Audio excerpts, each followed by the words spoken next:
Hoy vamos a ver, parece que pues hay algo que quedó en mi corazón todavía de Juan capítulo 3, versículo 3, y vamos a leerlo para saber de qué vamos a hablar el día de hoy. Y dice: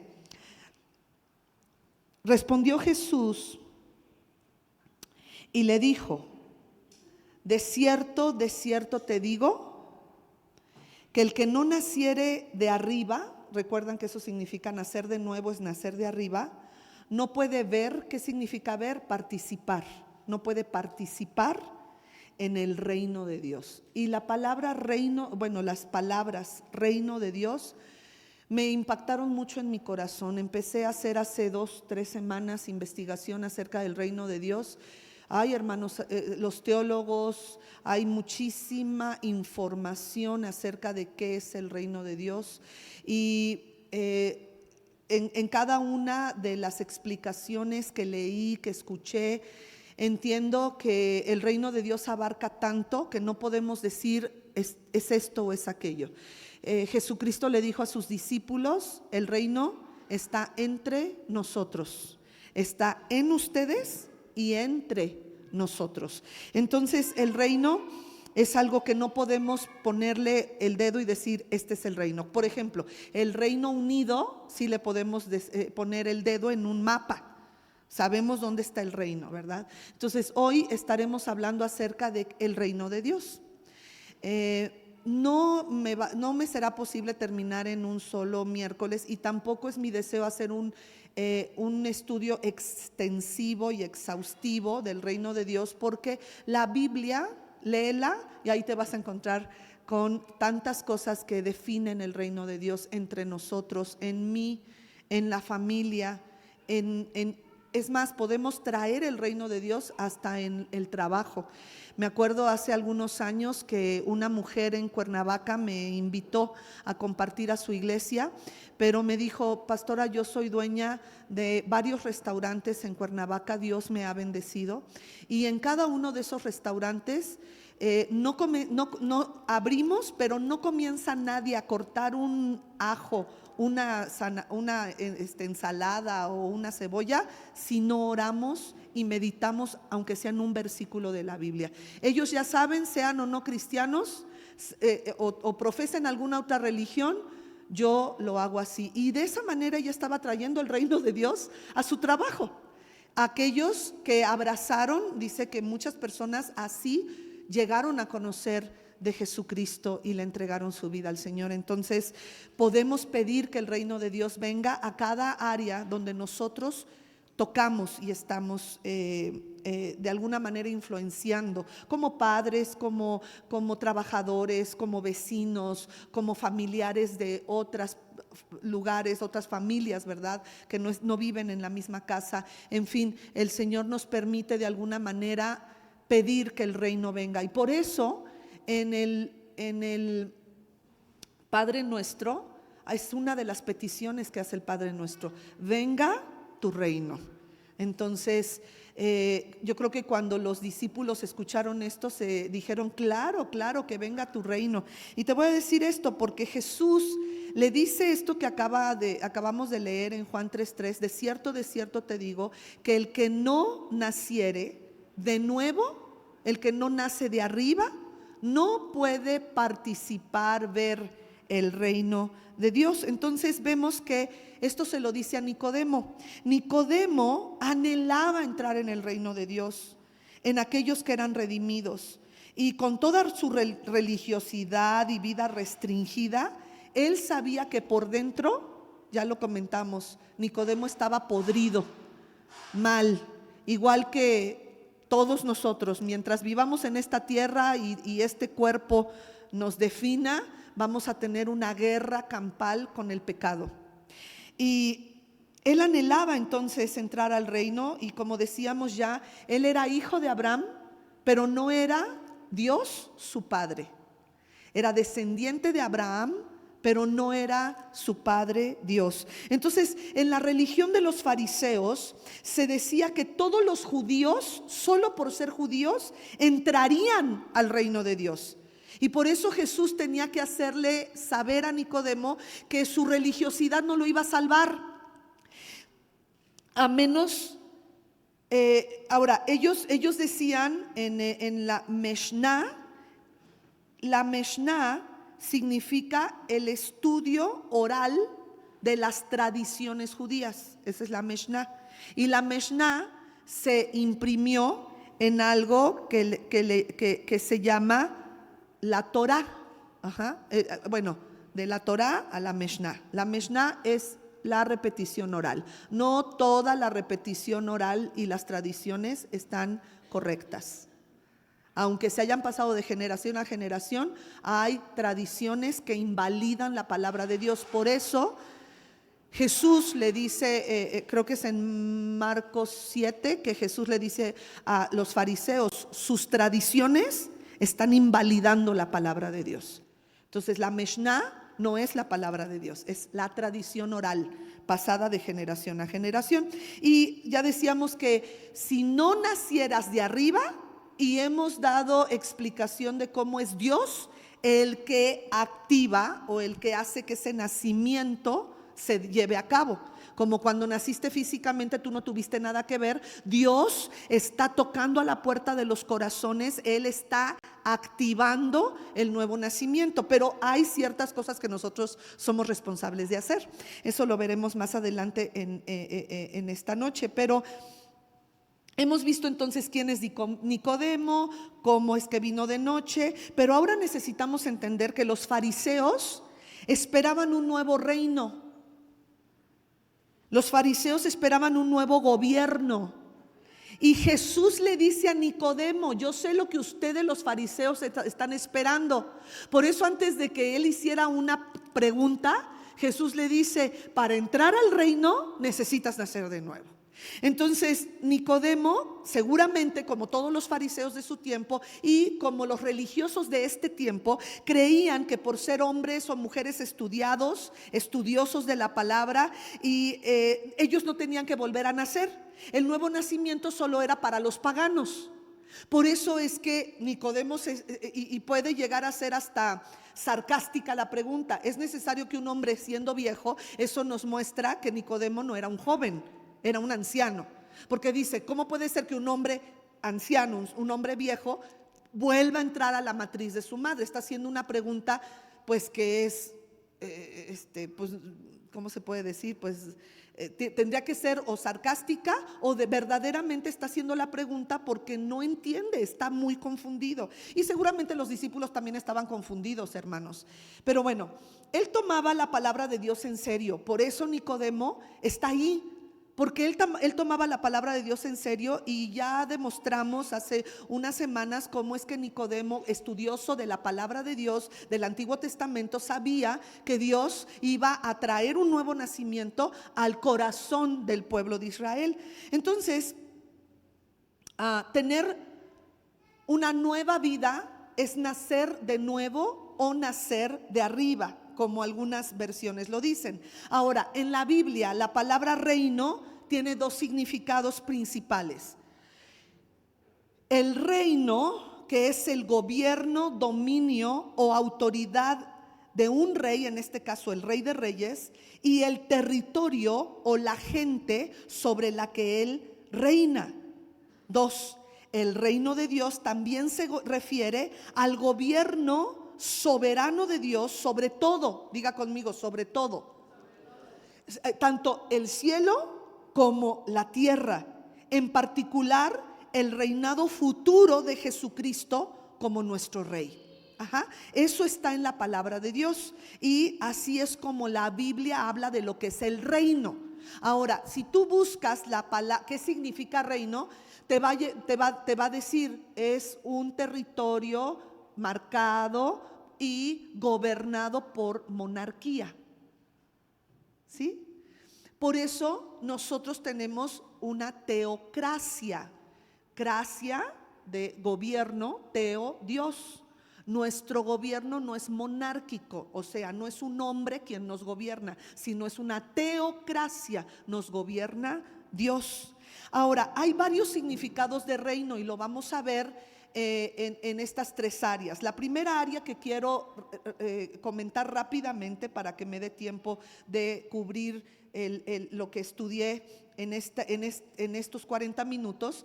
El significado en el Antiguo Testamento es que el reino se usaba para describir el dominio o la autoridad de Dios como rey sobre todo lo creado. Y esto lo vas a ver expresado en el libro de los Salmos. El libro de los Salmos habla de que Dios es rey y soberano y gobierna y tiene autoridad sobre las aves del cielo, sobre el universo entero, sobre el cosmos, sobre cada una de las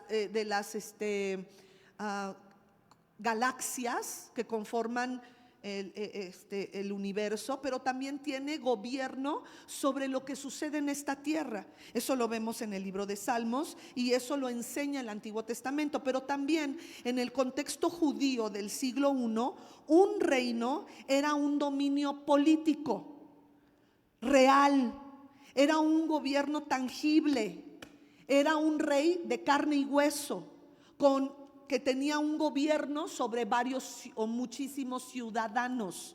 Eso lo entendemos, eso es en el Antiguo Testamento. Pero también el significado en el Nuevo Testamento es el reinado de Dios.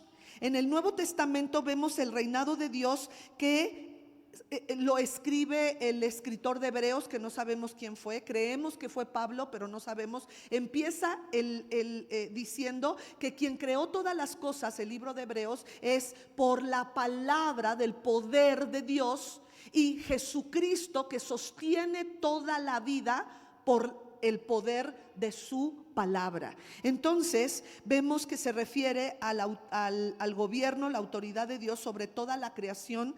Pero escucha, la creación visible e invisible, porque los ángeles son invisibles, pero también son creación de Dios. Entonces es la creación que podemos tocar y ver, y aquella que no vemos, lo visible y lo invisible. Pero también en el Nuevo Testamento vemos el reino de Dios establecido por Jesucristo. Él habla del reino de Dios constantemente, y si tú quieres adentrarte más a este tema, necesario que estudies las parábolas que aparecen en Mateo capítulo 13 y Mateo capítulo 14, donde Jesús habla del reino y lo compara a través de metáforas, parábolas, porque la parábola no es una metáfora, las parábolas son enseñanzas de cosas reales para expresar una realidad espiritual que solo con parábolas podemos entender.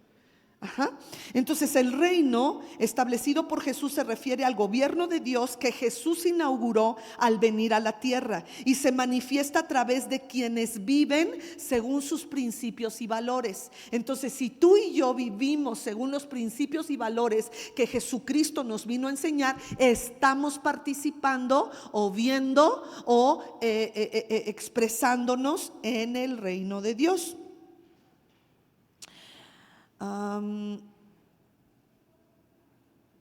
Estoy buscando, porque ahorita, ver, no puede ver el reino de Dios, también significa percibir, visitar, mirar. No puede presentarse. Ver el reino de Dios es presentarse en el reino de Dios, aparecer en el reino de Dios. Y también ver significa hacer que ocurra. Y cuando escribí esto de hacer que ocurra, porque esto está en la concordancia Strong, la palabra ver, hacer que ocurra, fue cuando me acordé de esa mujer dueña de restaurantes en Cuernavaca que hacía que ocurriera el reino de Dios en su trabajo. Ok, entonces hemos visto cómo se ve el reino de Dios en el Antiguo Testamento, en el Nuevo Testamento, pero también hay una tercera, el reino de Dios establecido por Jesús en el futuro, es el reino futuro. La Biblia habla de un futuro establecimiento completo del reino de Dios. Entonces el reino de Dios viene Jesús a revelarlo, a mostrarle a sus discípulos, a enseñarlo a través de parábolas, a mostrarlo a través de la sanidad de los enfermos, curación de cojos. Eso significa que pasaban milagros extraordinarios, porque un cojo es alguien que no tiene un pie. Y cuando dice Jesús, dice la palabra que Jesús sanó cojos, ¿qué quiere decir? Que salían tendones, músculo, la falta del hueso, el faltante del hueso, los falanges, las falangetas, los falangines, no me acuerdo cómo se llaman, de los deditos del pie, todo se formaba. Entonces se creaban cosas impresionantes a la vista de tantos. Por eso Jesús fue tan famoso y por eso la gente lo seguía, porque estaban de curiosos, querían ver. Había una fe. Ya hablamos de esa fe de leche, esa fe que decía, nadie puede hacer estas cosas a menos que Dios esté con él. Sin embargo, muchos de ellos, cuando vieron que Jesús no estaba implantando el reino político que ellos esperaban, los fariseos esperaban ese reino político, se desanimaron. Y te imaginas la confusión de los discípulos cuando Jesús es arrestado, es llevado al pretorio, es juzgado injustamente. El pueblo que antes lo había seguido por los panes y los peces gritaban: crucifíquenlo, crucifíquenlo. ¿Qué confusión había en su mente? Porque ellos también esperaban el cambio de gobierno y que fuera derrocado el gobierno romano. Entonces ellos también estaban en confusión. Imagínense, lo crucifican y muere. Y lo llevan a una tumba escoltada por soldados romanos, porque creían que alguien se iba a llevar el cuerpo de Jesús para hacer ver que resucitó al tercer día. Ellos no creían en la resurrección de Jesús, pero por si las dudas pusieron. Yo creo que el Herodes tuvo más fe que hasta sus discípulos de que iba a resucitar Jesús, y por eso pusieron a los soldados romanos. Pero dice la Biblia que la piedra fue movida y Jesús resucitó. Sin embargo, ellos estaban en shock. Los discípulos que después de la resurrección iban camino a Emaús, ellos estaban en shock, tan en shock que Jesús caminaba al lado de ellos y no le reconocieron. Y todavía le dijeron: no sabes lo que ha pasado, fíjate que un profeta vino, hizo milagros, lo vimos con nuestros ojos, nos sentamos con él, comíamos con él y lo mataron. Ellos estaban en confusión acerca del reino. ¿En qué momento estaría el reino? Entonces vemos que el reino de Dios, dice Jesús, está entre nosotros, y vamos a ver cómo es que se mueve entre nosotros. Pero el reino de Dios que ellos esperaban era un reino político, y ese reino se vendrá en el futuro cuando Jesús reine desde Jerusalén. ¿Desde dónde? Jesús reinará desde Jerusalén, y Él pondrá fin, diga conmigo, pondrá fin a todo reino humano. Ahora, tenemos el reino de Dios hoy entre nosotros, y en la práctica, ya vimos estos tres, ¿verdad? El reino de Dios como se vio en el Antiguo Testamento, en el Nuevo Testamento y en el futuro. Pero ahora vemos el reino de Dios hoy entre nosotros. En la práctica es una invitación a seguir los valores del reino de Dios. Jesús invitó a todas las personas a formar parte de este reino, aún a los malvados, a las prostitutas, a los que robaban, a los incrédulos, a los fariseos, a los saduceos, a los esenios. El Señor Jesús invitaba a que vinieran. Si no, a Nicodemo lo hubiera mandado lejos esa noche. Sin embargo, Él invitó a todos a que formaran parte de este reino, lo que implica vivir de acuerdo a las enseñanzas de su rey. ¿Quién es su rey? Jesucristo, Dios. Exacto. Su rey es Dios, que es la Trinidad, Dios Padre, Hijo y su Espíritu Santo. Por eso necesitamos vivir a expensas de lo que el Espíritu Santo nos dice. Personas cuando pastora, no sé qué hacer aquí. Ok, yo tampoco sé, pero pidámosle ayuda al Espíritu Santo.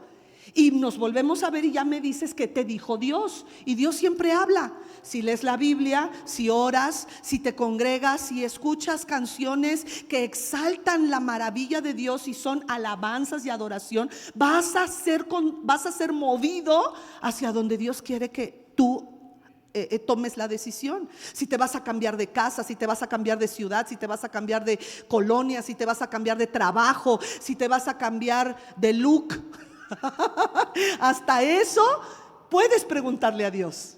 Eso es vivir bajo su reino, que Él nos dirija con sus enseñanzas. Sus enseñanzas incluyen el amor, la alegría, la sanidad emocional, física, espiritual y también la paz que nuestra alma necesita. Ese es el reino de Dios en la práctica. Es un compromiso espiritual. Es un compromiso espiritual de donde quiera que vayas. Ora, si vas a entrar a un lugar donde sabes que hay contienda, hay pleitos, hay envidias, hay situaciones difíciles, nuestra oración debe de ser: venga tu reino. Venga tu reino a mi hogar. Venga tu reino en mi trabajo. Venga tu reino a mi colonia. Venga tu reino a mi país. Venga tu reino, Señor. Ese es nuestro compromiso espiritual. Y eso es lo que tenemos que seguir orando para que se levante, sí, un partido político con valores de reino. Los valores de respeto a la vida, respeto a la familia, respeto a Dios y a sus enseñanzas. Tenemos que hacer contrapeso, porque nuestro país está verdaderamente sufriendo, mis hermanos. Entonces necesitamos entender que el reino de Dios es, en una de las parábolas que nos dijo Jesucristo, que les digo que están en Mateo capítulos 13 y 14, le llama la perla de gran precio. La perla de gran precio. Jesús habló de la perla de gran precio como una de las parábolas para explicar qué es el reino de Dios. Ahora, Jesús incesantemente a sus seguidores les decía el reino. Y en Juan es la primera vez que oímos a Jesús decir reino de Dios. Con Nicodemo. Le dijo: Nicodemo, si quieres entrar al reino de Dios necesitas nacer de arriba. Nacer de nuevo, tener una nueva vida, una nueva perspectiva del Antiguo Testamento, una nueva perspectiva de quién soy yo, una nueva perspectiva de quién es Dios, una nueva perspectiva del mover de la palabra de Dios entre nosotros. Ese es el reino de Dios. Entonces vemos en Mateo 13, 45 y 46. Además, el reino del cielo, aquí Mateo dice, no dice reino de Dios, dice reino del cielo o de los cielos. Es semejante al hombre tratante, bueno, dice, es semejante a un hombre comerciante. Gracias. Ay, pensé que no tenían la NTV. Qué bueno, gracias. Además, el reino de Dios es como un comerciante, un tratante, es que era trataba muchas personas, en busca de ¿qué? De perlas de primera calidad. Cuando descubrió una perla de gran valor, ¿qué hizo? Vendió todas sus posesiones y la compró. Creo que un comerciante te diría que eso es una tontería. ¿Cómo vas a vender todo por una sola cosa? ¿Cómo te vas a quedar en la calle por una sola cosa? Sin embargo, así es el reino de Dios, dijo Jesús. Pareciera una tontería.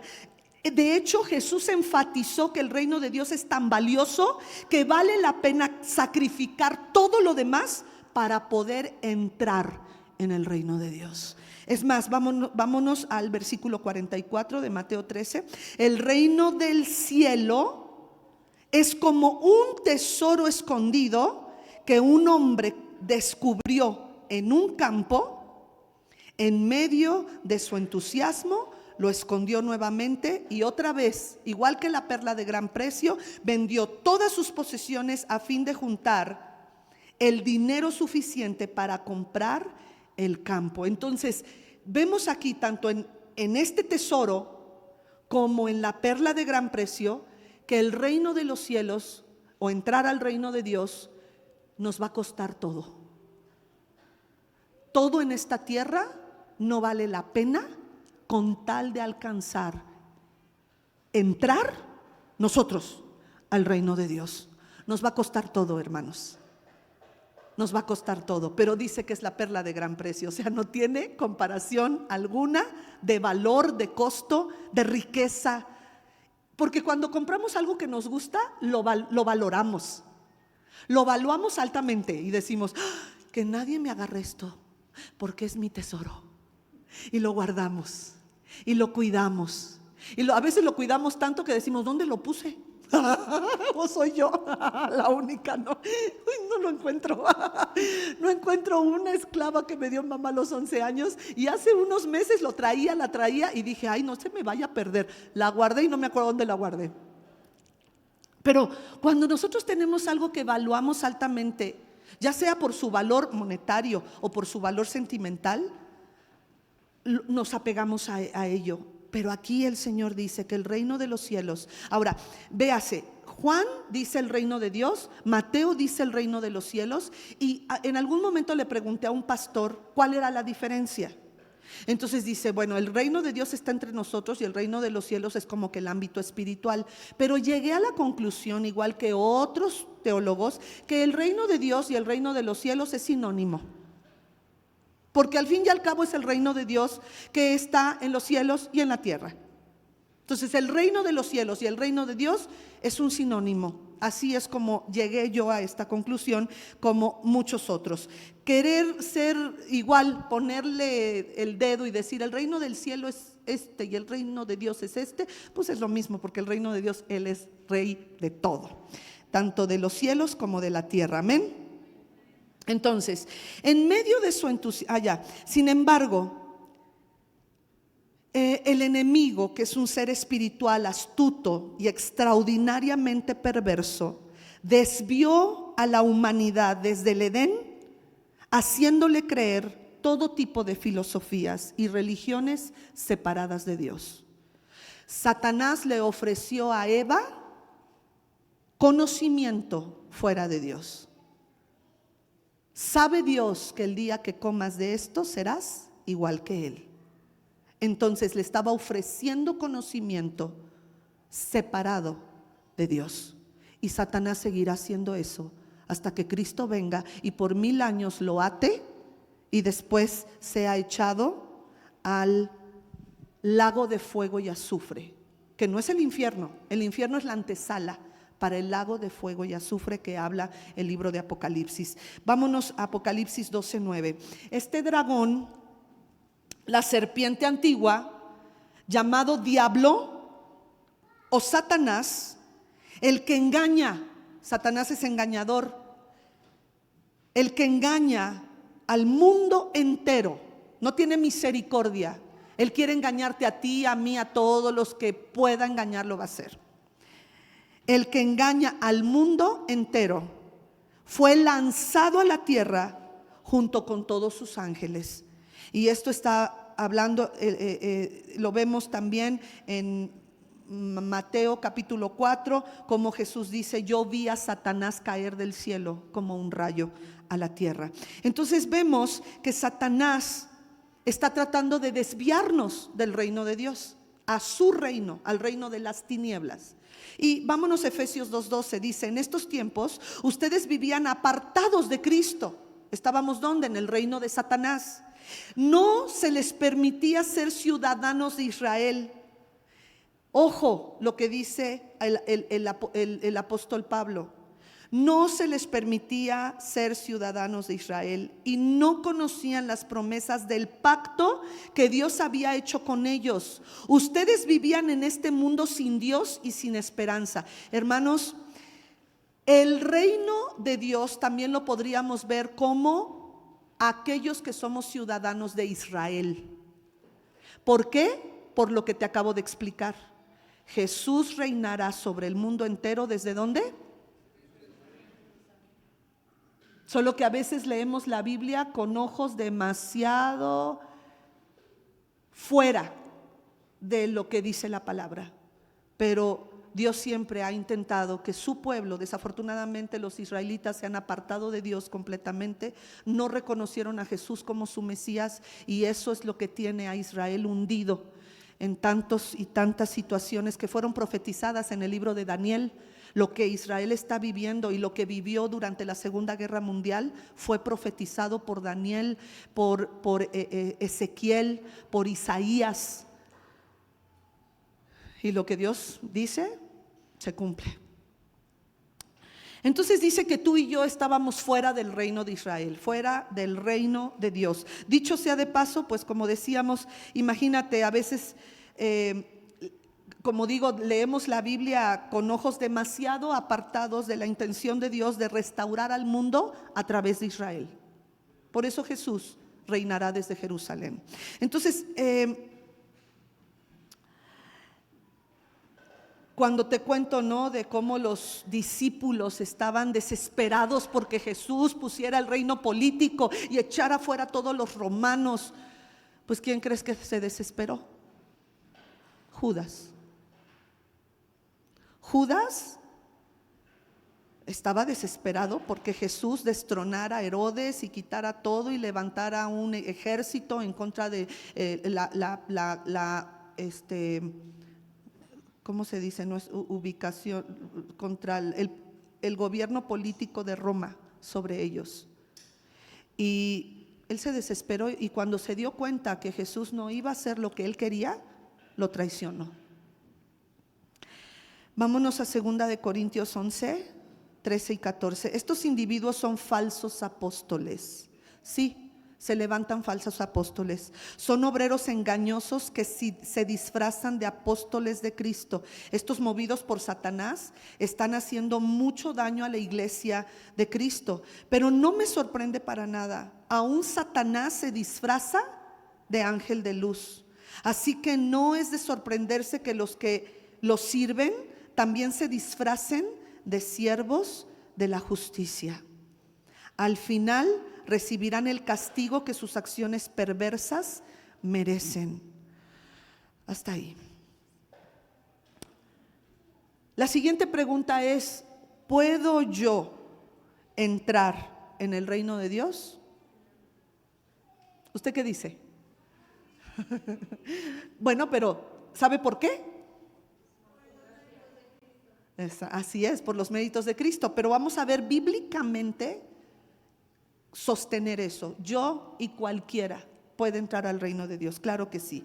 Jesús de hecho dijo que los profetas del Antiguo Testamento, Abraham, Isaac y Jacob, entrarían al reino. Vamos a verlo en Lucas 13, 28 al 29. Habrá llanto y rechinar de dientes, porque verán a Abraham y a Isaac y a Jacob junto con todos los profetas. ¿En dónde?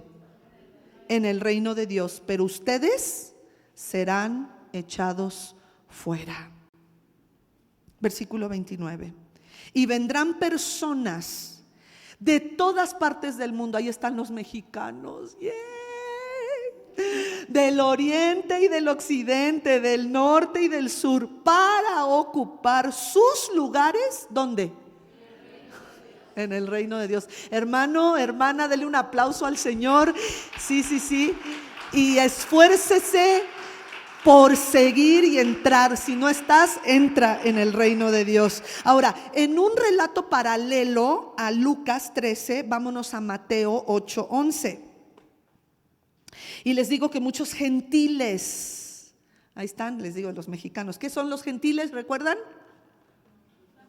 Ajá, los que no tienen sangre israelita. Ok.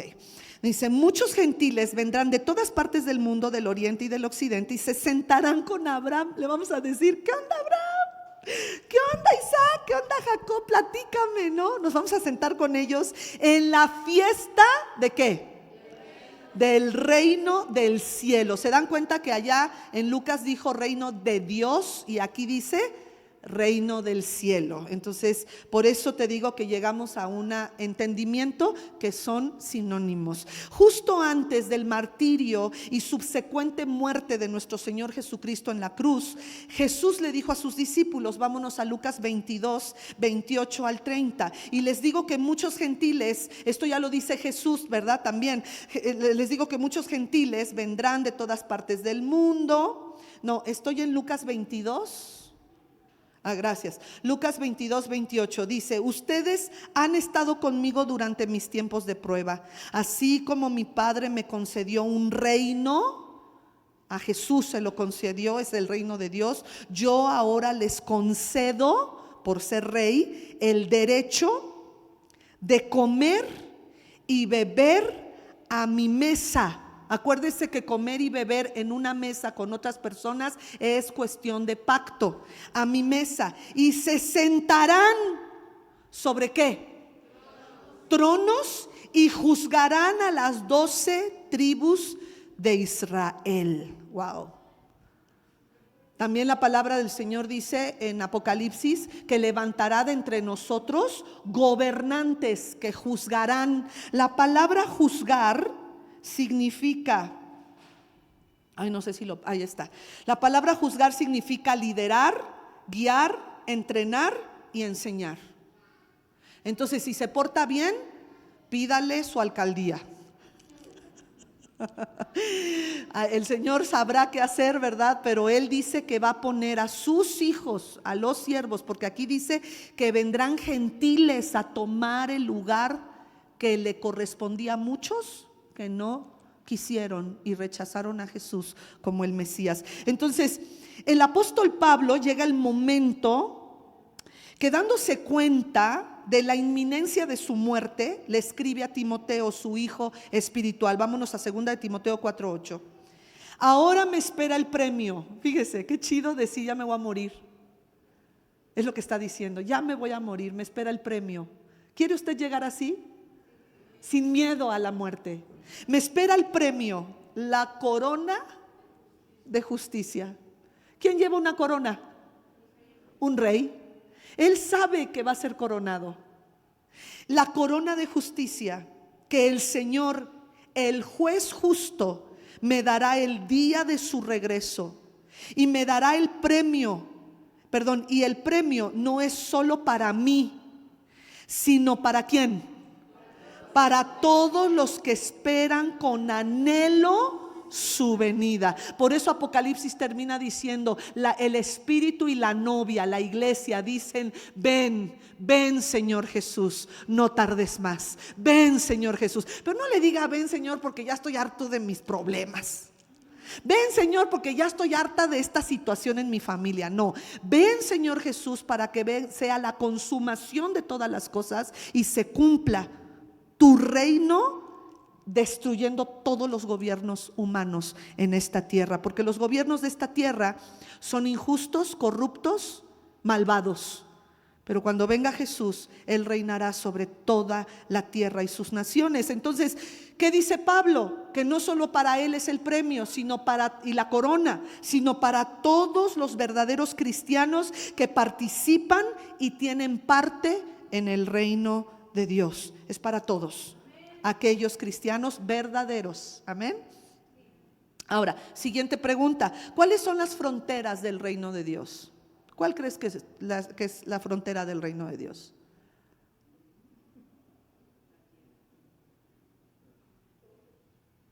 Vamos a leerlo. 1 Corintios 15:50. Lo que les digo, amados hermanos, es que nuestros cuerpos físicos no pueden heredar el reino de Dios.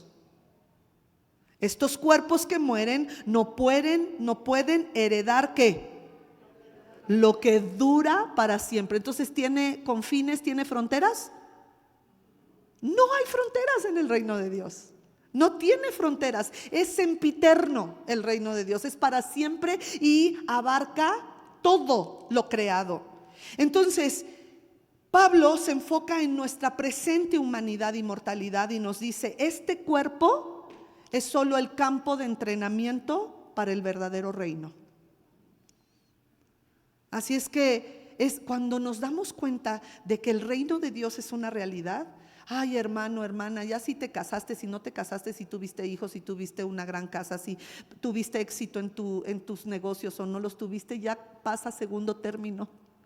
Cuando entiendes que el reino de Dios es inminente, es eterno, no tiene fronteras, ya no vas a querer conquistar fronteras. Vas a querer entender que tu vida es de alta estima delante del Señor y que tienes que mantenerte en el cuerpo.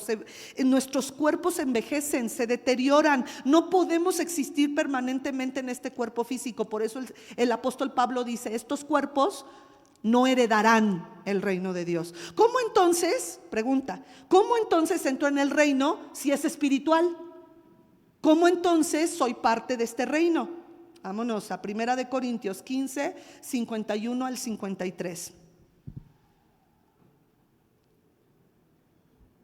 Pero permítanme revelarles un secreto maravilloso. Y ahí la palabra secreto, que es mysterium, no es el misterio como Agatha Christie lo presenta, sino aquí secreto o misterio significa algo que estaba escondido y que ahora por la misericordia de Dios es revelado.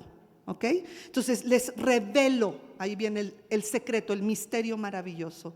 No todos dormiremos, dice la Reina Valera, o moriremos, pero todos tendremos que ser transformados. Este cuerpo envejece, pero la transformación que Dios nos dará un cuerpo espiritual que vivirá por siempre. Y según lo que nos dice la palabra, nos reconoceremos.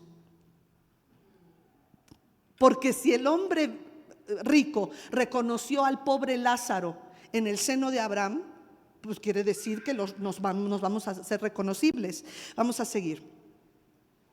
Sucederá en un instante, en un abrir y cerrar de ojos, cuando se toque la final trompeta.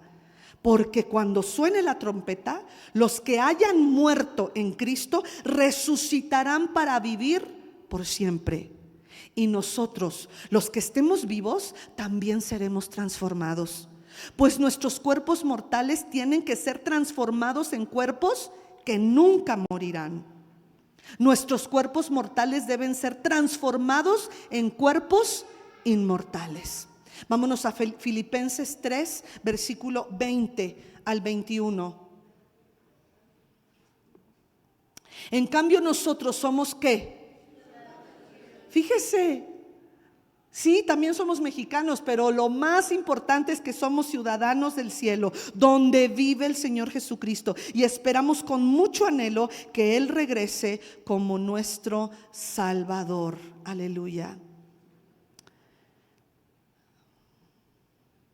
Filipenses 2, del 12 al 13, por favor. En cambio nosotros somos, Filipenses 2.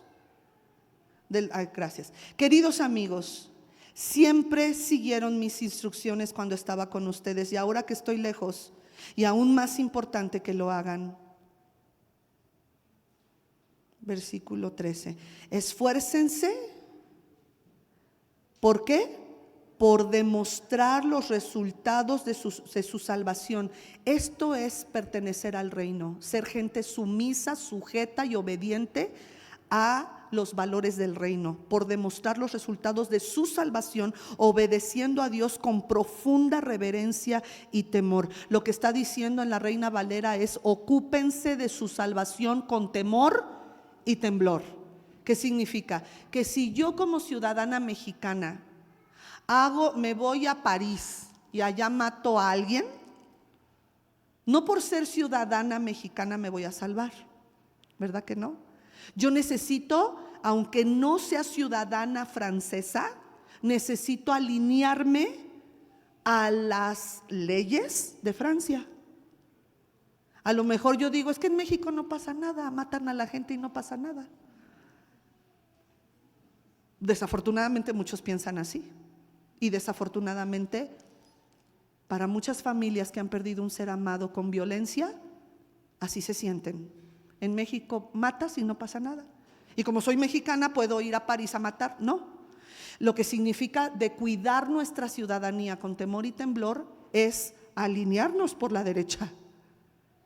Y dice Pablo, con temor y temblor. Significa de una manera constantemente dependiendo de Dios y arrepentidos de nuestros pecados. ¿Por qué? Porque el pecado está siempre presente. Siempre. El pecado quiere gobernar nuestra vida. Vámonos a Romanos 8:7. Pues la naturaleza pecaminosa es enemiga de Dios. ¿Cada cuándo? Siempre.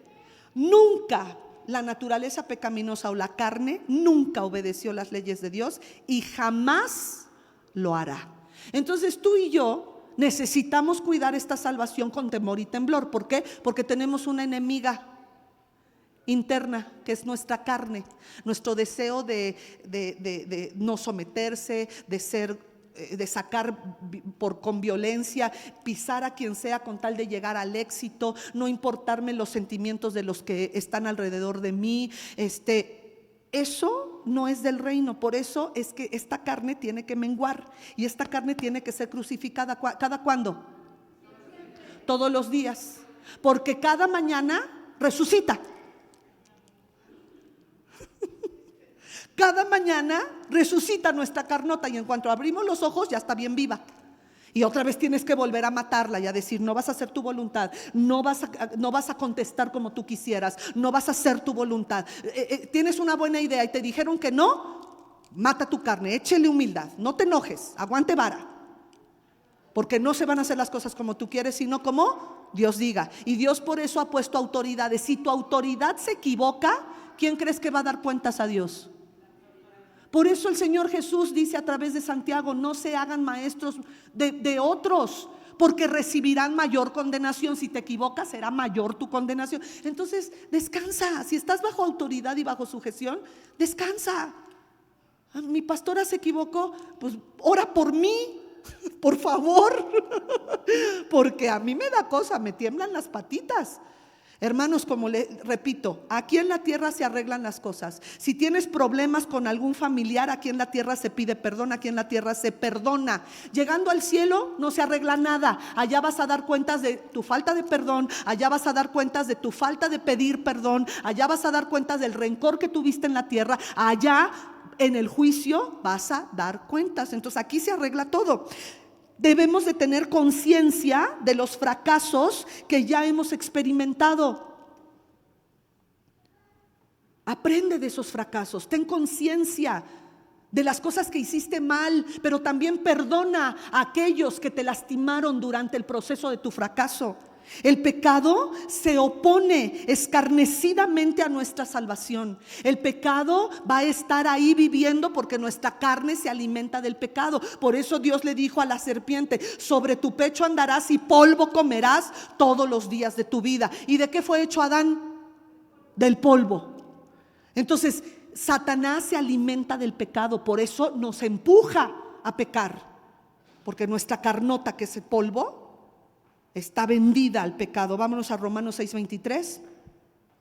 Pues la paga, que significa resultado, salario, la paga, el resultado o el salario que deja el pecado es la muerte. ¿Y qué es muerte? Separación. Separación entre nosotros y Dios. Una persona separada de Dios está muerta en vida. Pero el regalo de Dios el regalo que Dios da es la vida eterna por medio del Señor Jesucristo, nuestro Salvador. Vámonos a 2 de Corintios, aleluya. 2 de Corintios 5:17, los que ya pasaron mi primer nivel de crecimiento se saben de memoria esta.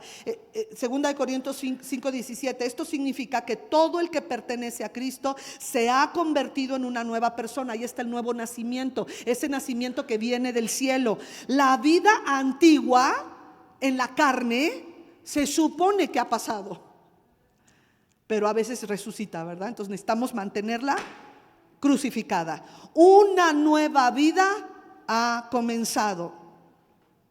18. Y todo esto es un regalo de Dios, quien nos trajo de vuelta a sí mismo por medio de Jesús. Es Jesús quien nos regresó al Padre para darnos vida. Y Dios nos ha dado la tarea de reconciliar ¿a quién? A la gente con Dios. ¿Cómo vamos a reconciliar si nosotros somos el foco de pleito en la familia? Era para que no dijeran amén, sino ouch. A veces nosotros somos, en lugar de ser mediadores, en lugar de ser pacificadores, le entramos al pleito. Y necesitamos soltar todo eso. Regresando, versículo pues Dios estaba con Cristo. O sea, Dios nos manda a reconciliar a la gente con Dios, porque eso es lo que hizo Cristo. Cristo estaba reconciliando al mundo con Dios o consigo mismo, no tomando más en cuenta el pecado de la gente. Y nos dio a nosotros este maravilloso mensaje, o en la Reina Valera dice que tenemos el ministerio de la reconciliación. Así que somos ¿qué?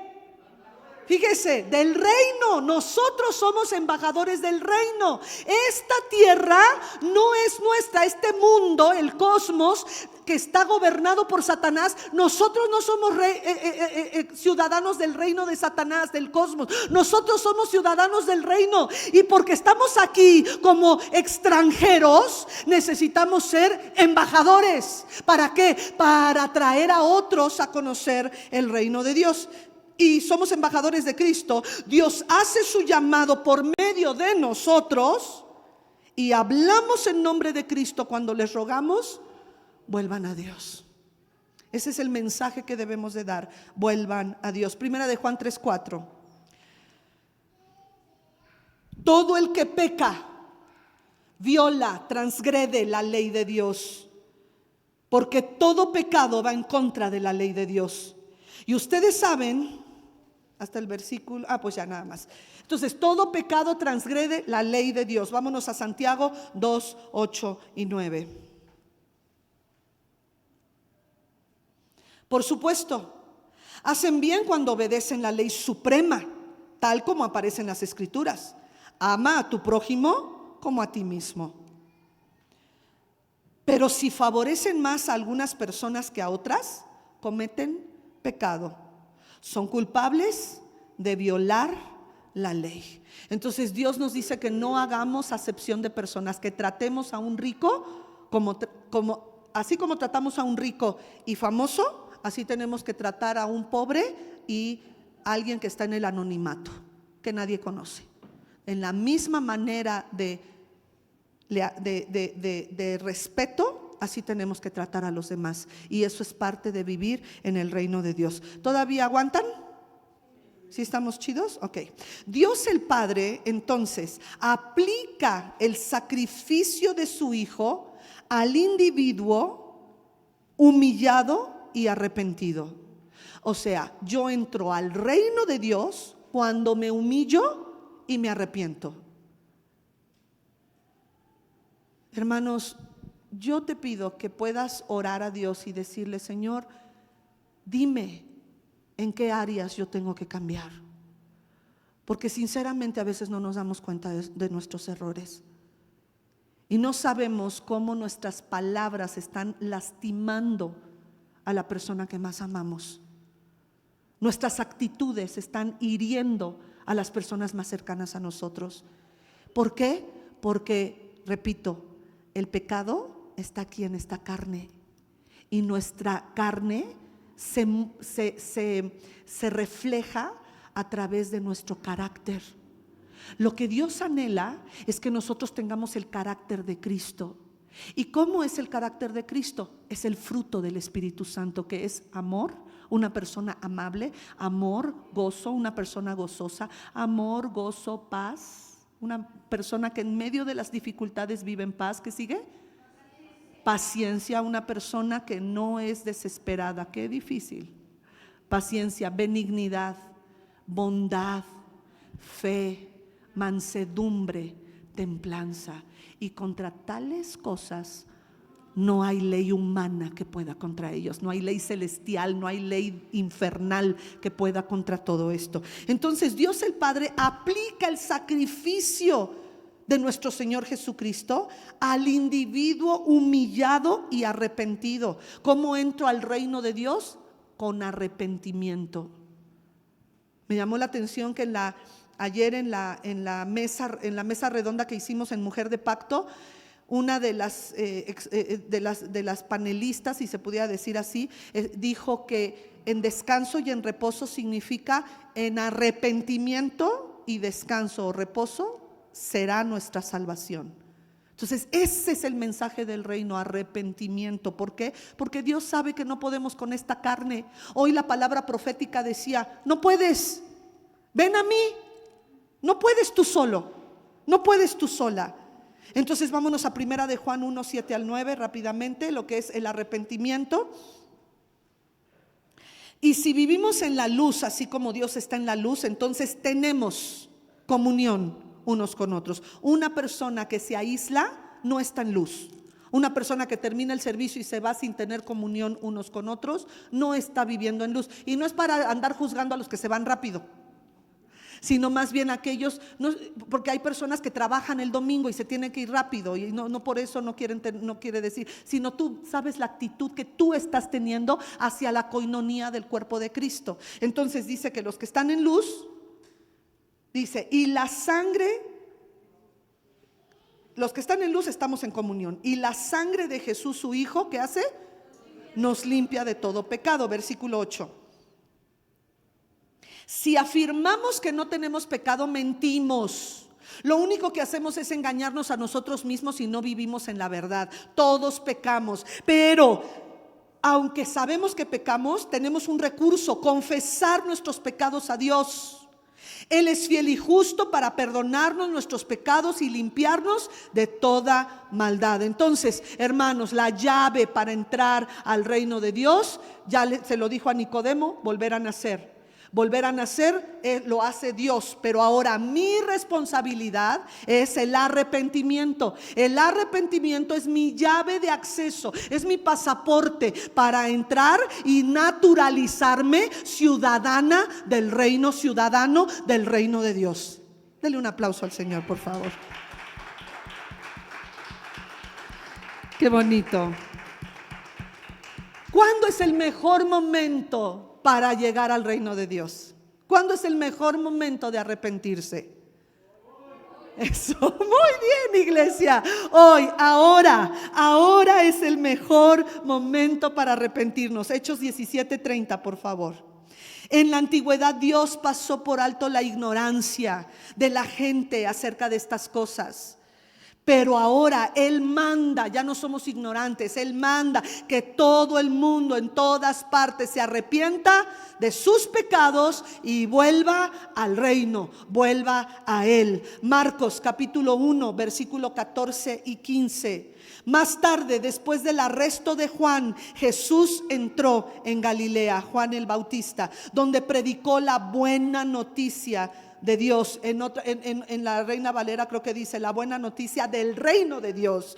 Por fin ha llegado el tiempo prometido por Dios, anunciaba. El reino de Dios está cerca, aleluya. Arrepiéntanse, así se entra al reino de Dios. Arrepiéntanse de sus pecados y crean en el evangelio, crean la buena noticia. Esto es lo que tenemos que hacer, iglesia, para reconciliar al mundo con Dios, al mundo con Cristo. Es lo que hace Brazo Extendido, es lo que hace Brigada Expansión, de la iglesia hacia el mundo, de nosotros, de Muros de Salvación hacia el mundo, y también nosotros como individuos, en el lugar donde trabajamos, en el lugar donde nos estacionamos, en el lugar donde vivimos, en nuestra familia. Ahora que viene Navidad, en el lugar donde pasemos Navidad y Año Nuevo, pedirle a la gente: reconcíliense con Dios. La vida eterna está disponible solo a aquellos que se arrepienten de sus pecados. La vida eterna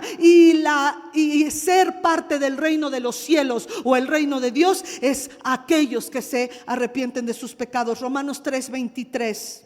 Pues hemos todos pecado, pues como todos hemos pecado, nadie puede alcanzar la meta gloriosa establecida por Dios. Todos hemos pecado.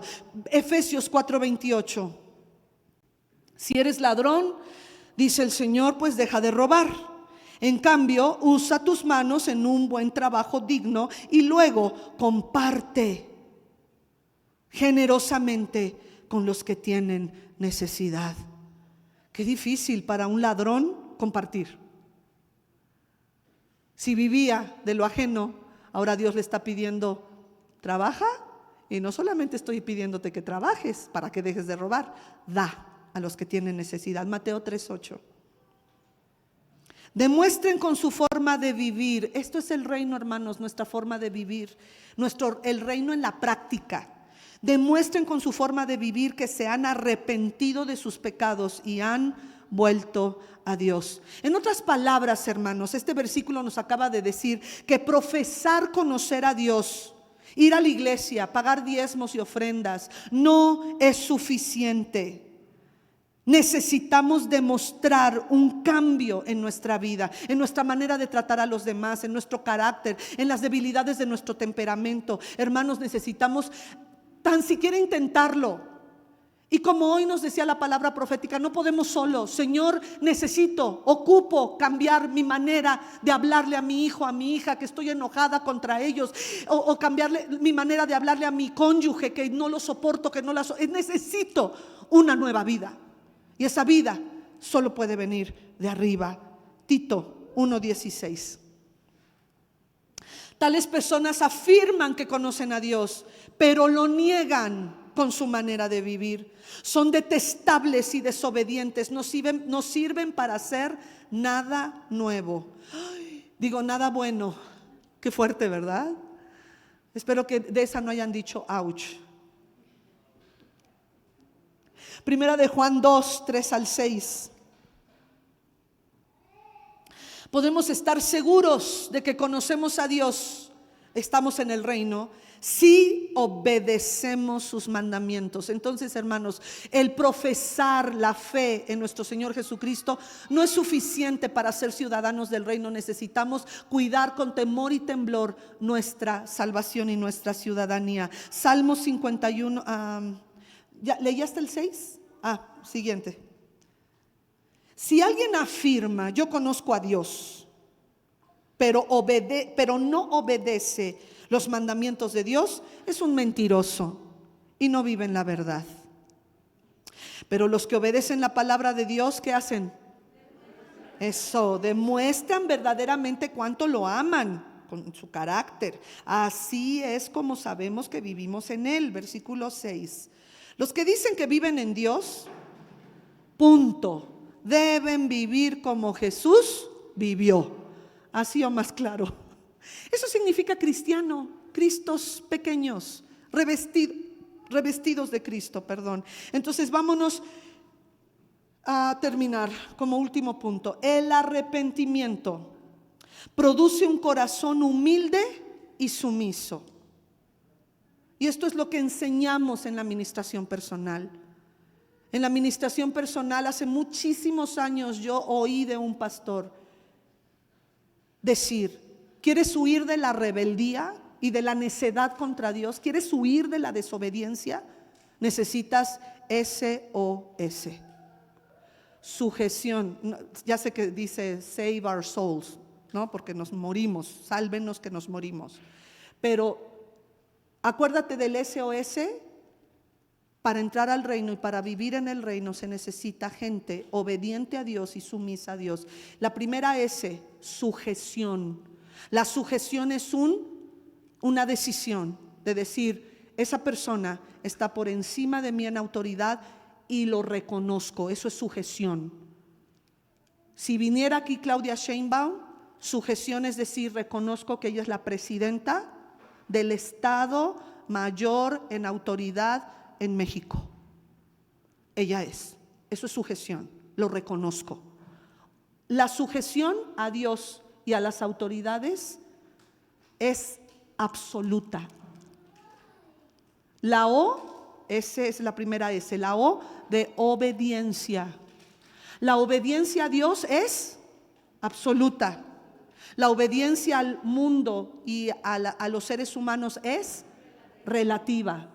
Porque si me piden hacer algo que va en contra del reino de Dios, desobedezco al hombre, pero nunca dejo de ser sujeto. En otras palabras, no le falto el respeto.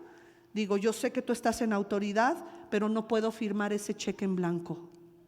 Sé que estás en autoridad, pero no debo mentir. Esa es la obediencia relativa al hombre. Y por último es la sumisión. Y la sumisión es el corazón. La sumisión es el carácter del corazón. La sumisión es decir, no solo me sujeto como una decisión obedezco si no lo hago con amor. Esa es la sumisión. Estoy dispuesto a hacerlo con un corazón correcto. Decía una mamá le decía a su hija: siéntate, estamos en la iglesia, siéntate, voy a ir por la vara. Y la hija se sienta, pero enojada, y le dice a su mamá: por fuera estoy sentada, pero por dentro estoy parada. ¿Eso es sumisión? ¿Se sujetó? Sí. ¿Qué le dijo a su mamá? Ok, lo voy a hacer. ¿Obedeció? Sí. ¿Pero fue sumisa? Necesitamos los tres para ir en contra de la rebeldía. Hechos 2:38, por favor.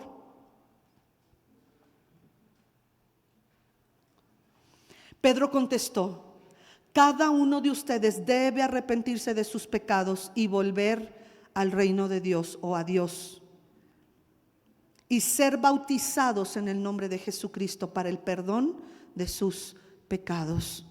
Entonces recibirán el regalo del Espíritu Santo. Vamos a ponernos de pie.